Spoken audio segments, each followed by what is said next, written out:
નમસ્કાર વિદ્યાર્થી મિત્રો, પથદર્શક યુટ્યુબ ચેનલની અંદર આપ સર્વનું સ્વાગત છે।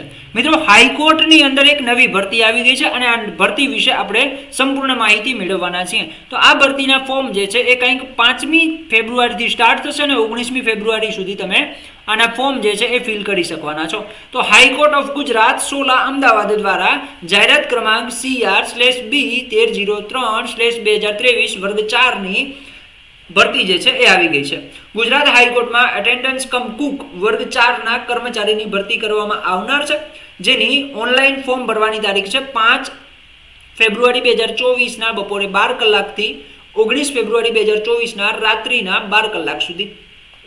રૂબરૂ મુલાકાત દ્વારા ચકાસણી જે છે એનો સંભવિત કાર્યક્રમ આપેલો છે માર્ચ 2024 માં અને કુકિંગ સ્કિલ ટેસ્ટ છે એ એપ્રિલ 2024 માં તમારી જે છે એ યોજાવાની છે। બરાબર, ટોટલ જગ્યાઓ કેટલી છે? તો કે સાહેબ ટોટલ 18 જગ્યાઓ માટેની આ ભરતી છે, જેમાંથી 5 છે એ કાયમીના ધોરણે છે ને 13 જે છે એ ફિક્સ, એટલે કે 5 રેગ્યુલર પગાર અને બાકીની જે 13 છે એ ફિક્સ પગારથી ભરવામાં આવનાર છે। બરાબર, તો આ જે 5 જગ્યાઓ છે, બરાબર, એની કંઈક કેટેગરી વાઇઝ જગ્યા છે કે જનરલ માટેની 4 જગ્યાઓ છે અને બક્ષી પંચની 1 જગ્યા છે। બરાબર, અને અન્ય જે ફિક્સ પગારથી ભરવાની છે એ 13 જગ્યાઓમાં 8 જનરલની છે, 1 STની છે, 3 ACBCની છે, બરાબર, અને 1 EWSની છે। જ્યારે કુલ જગ્યાઓ પૈકી કક્ષા કેટેગરી પ્રમાણે મહિલાઓ માટે અનામત જનરલ કેટેગરીની 3 છે અને ACBCની 1 છે। કુલ જગ્યાઓ પૈકીની અનામત જે એક્સ આર્મી મેન માટે 3 છે અને PH માટે 1 છે। તો એની જગ્યાઓ માટેની માહિતી આપેલી છે। પગાર ધોરણ કેટલો છે?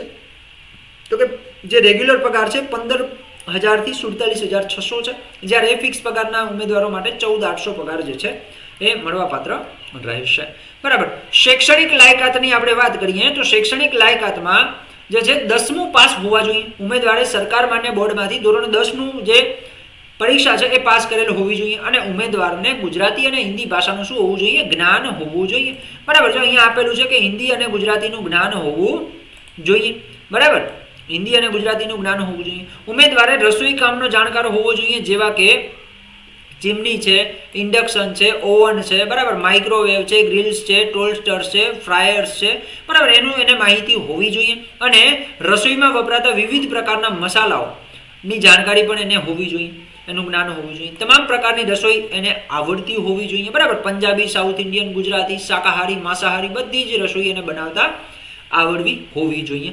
ઓકે, વધુ વ્યક્તિઓ માટે રસોઈ બનાવવાના સંજોગોમાં રસોઈનો સ્વાદ, સજાવટ તેમજ સ્વચ્છતા જળવાઈ રહે તે રીતે સપ્રમાણમાં રસોઈ બનાવતા આવડવું જોઈએ। તો એની માહિતી છે કે ભાઈ જે એનું ક્વોલિફિકેશન શું છે અને અનુભવની વાત કરીએ તો ઉમેદવાર પાસે કેન્દ્ર, રાજ્ય સરકાર અથવા કોઈ પણ કોર્પોરેટ સંસ્થા અથવા તો સશસ્ત્ર દળો અથવા કોઈ પણ સરકારી ઉપક્રમમાં રસોઈ તરીકેનો ઓછામાં ઓછો 2 વર્ષનો અનુભવ હોવો જોઈએ।